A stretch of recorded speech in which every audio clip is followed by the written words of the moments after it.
Bueno, entonces vamos a iniciar con las pequeñas exposiciones que teníamos para la clase anterior, desde allá que no pude estar.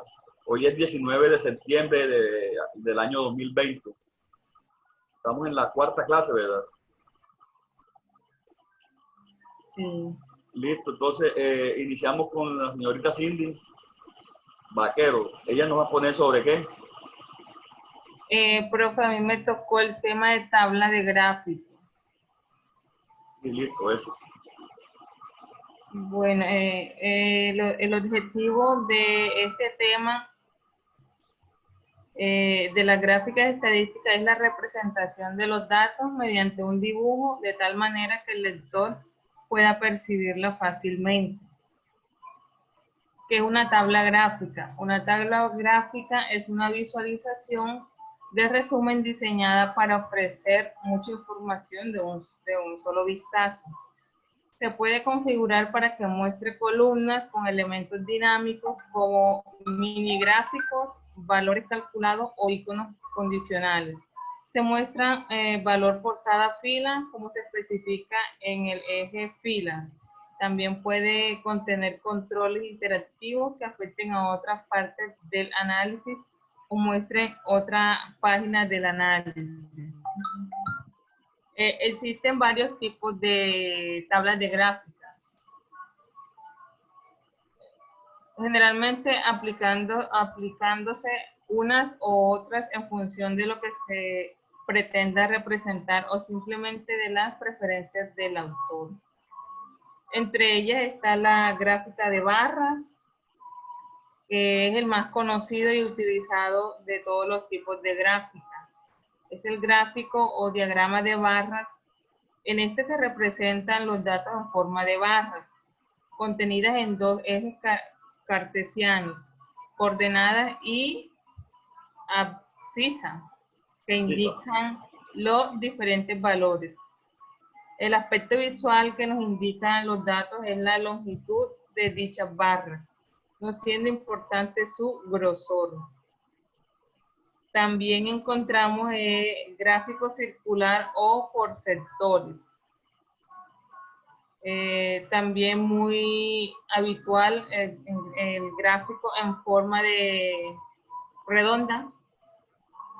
En este caso, la representación de los datos se lleva a cabo mediante la división de un círculo en tantas partes como valores de las variables investigadas y teniendo cada parte un tamaño proporcional a su frecuencia dentro del total de los datos. Se encuentra también el histograma, aunque a simple vista muy semejante al gráfico de barras. El histograma es uno de los tipos de gráfica que a nivel estadístico resulta más importante y fiable. En esta ocasión también se utilizan barras para indicar a través de ejes cartesianos la frecuencia de determinados valores, pero en vez de limitarse a establecer la frecuencia de un valor concreto de la variable evaluada, refleja todo un intervalo. Encontramos también gráficas de líneas. Este es un tipo de gráfico que se amplía en líneas para delimitar el valor de una variable dependiente respecto a otra independiente. También se puede usar para comparar valores de una misma variable o de diferentes investigaciones utilizando el mismo gráfico. Es usual que se emplee para observar la evolución de una variable a través del tiempo. Se encuentra también el gráfico de dispersión. El gráfico de dispersión o gráfico XY es un tipo de gráfico en el cual mediante los ejes cartesianos se representa en forma de puntos todos los datos obtenidos mediante la observación. Los ejes X, E, Y muestran cada uno los valores de una variable dependiente y otra independiente, o dos variables de las que se esté observando si presenta algún tipo de relación. También está el gráfico de caja y bigote. Los gráficos de caja son uno de los tipos de gráficas que tienden a utilizarse de cara a observar la dispersión de los datos y cómo estos agrupan sus valores. Se parte del cálculo de los cuartiles, los cuales son los valores que permiten dividir los datos en 4 partes iguales. Encontramos el gráfico de áreas. En este tipo de gráficos se observa de manera semejante lo que ocurre con los gráficos de líneas. La relación entre variables dependiente e independiente. Inicialmente se hace una línea que une los puntos que marcan los diferentes valores de la variable medida. Por tanto, se incluye todo lo situado por debajo de este tipo de gráfica. Permite ver la acumulación. Un punto determinado incluye a los situados por debajo. Está también el pictograma, que este es un gráfico en el que en vez de representar los datos a partir de elementos abstractos como barras o círculos, se emplean elementos propios del tema que se está hablando. De este modo se hace más visual, sin embargo su funcionamiento es semejante al del gráfico de barras, representando frecuencias de la misma manera. Y por último está el cartograma. Este gráfico resulta de utilidad en el terreno de la epidemiología, indicando las zonas o áreas geográficas en las que aparece con mayor o menor frecuencia un determinado valor de una variable. Bueno, Cindy, con sus propias palabras, ¿para qué nos puede servir estas tablas a nosotros? ¿O para qué sirven? En sí las tablas de gráfico es para representar ciertos valores. Por lo menos ya sea, como lo dice, que hay diferentes formas de representación, de barra o en círculo, o como el pictograma, que por lo menos si se está hablando de un balance por lo menos de habitantes, muestra en la gráfica el dibujo de personas. Entonces esto pues nos ayuda a conocer los valores de un tema específico del que se esté hablando. Eso es como si estuviéramos trabajando en Excel, ¿verdad? Parecido en Excel. Sí. Bueno, listo, gracias. ¿Quién puede, o le doy la...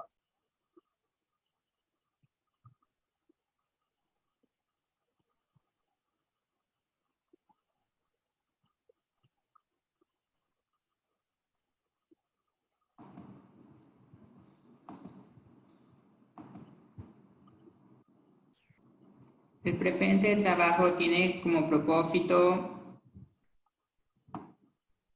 conocer una de las herramientas actuales muy utilizadas en el mundo de la multimedia, como lo es el micrófono.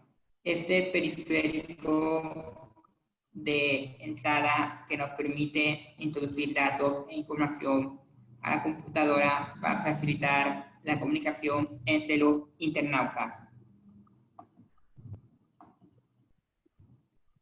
El micrófono viene del prefijo micro, que significa pequeño, y del griego antiguo phon, que significa voz.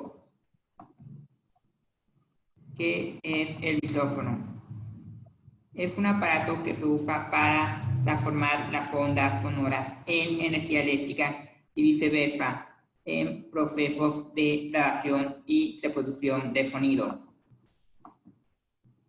¿En qué consiste? Consiste esencialmente en un diafragma atraído por un electroimán que, al vibrar, modifica la corriente transmitida por las diferentes presiones a un circuito. Estructura del micrófono. Diafragma. Hasta aquí. Es la parte más delicada del micrófono. es una membrana que recibe las vibraciones sonoras y está unido al sistema que transforma estas en ondas eléctricas. Transductor está aquí, mírenlo. Es la encargada de convertir los sonidos en electricidad y audio.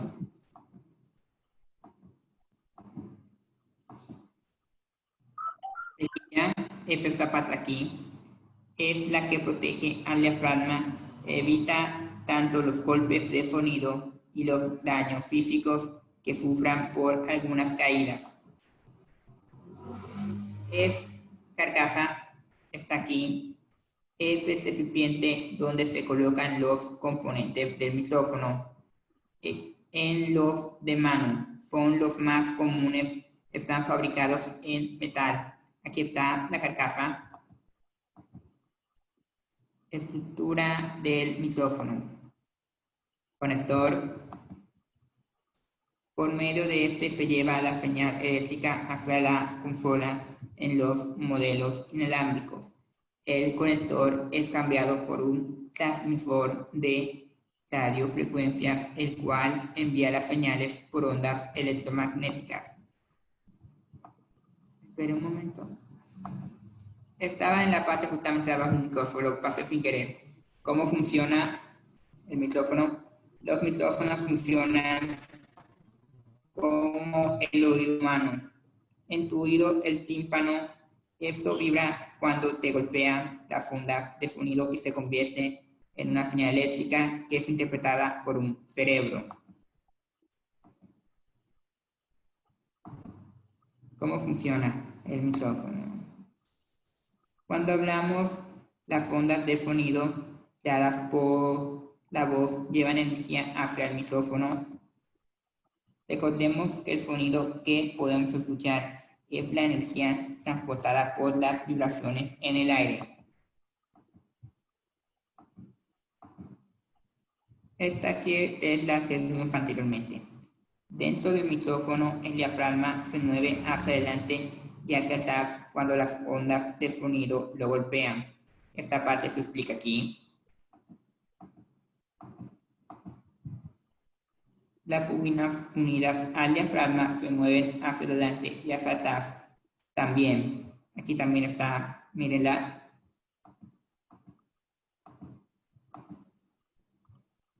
El imán permanente produce un campo magnético que corta a través de la bobina.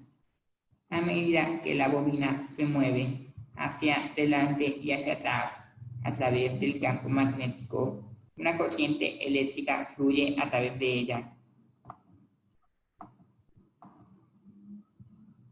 La corriente eléctrica fluye desde el micrófono al amplificador o dispositivo de grabación de sonido.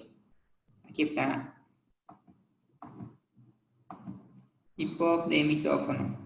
Micrófonos condensadores. Son los micrófonos que vemos tradicionalmente en fotografías de estudios profesionales, son muy llamativos, finos, con clase y robustos.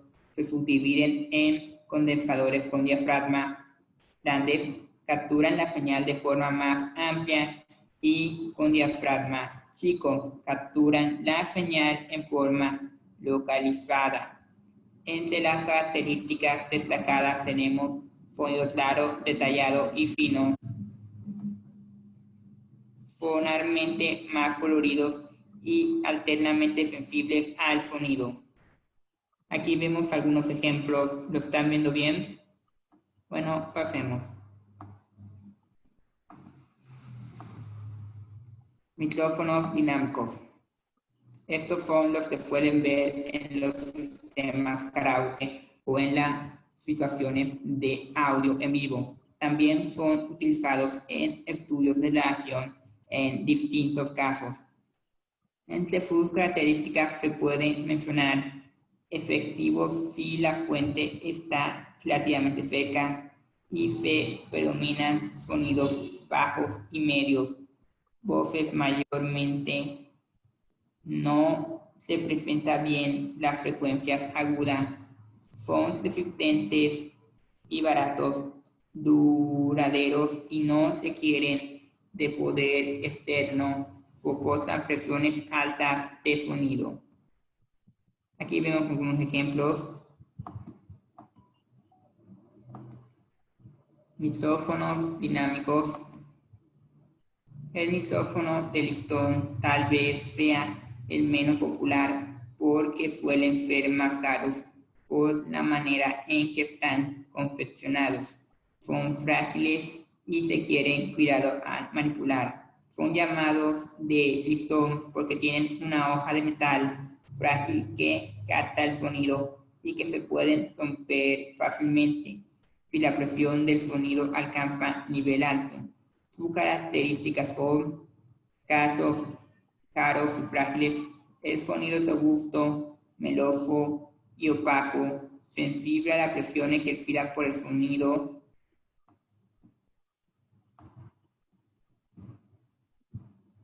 populares usados en técnicas de posicionamiento lejano del micrófono.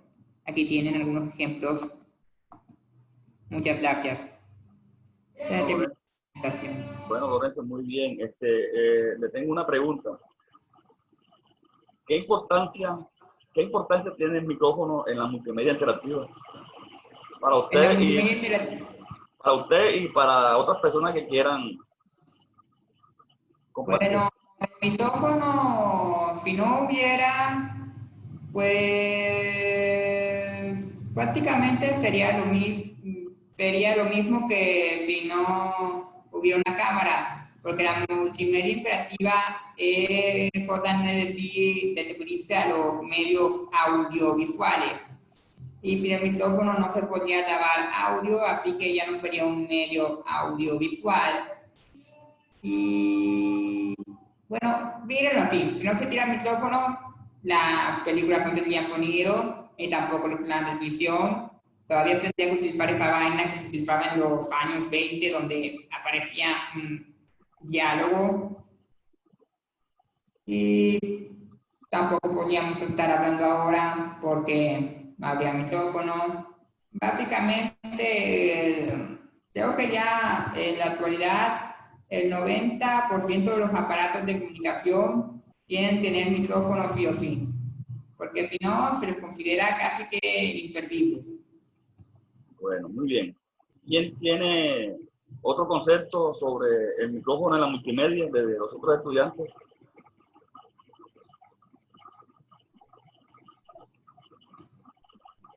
Bueno, listo. Muchas gracias, Lorenzo. Estuvo muy bien.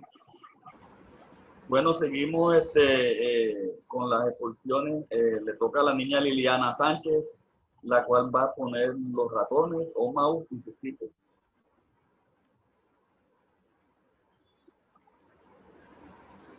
Liliana, perdón un momentico.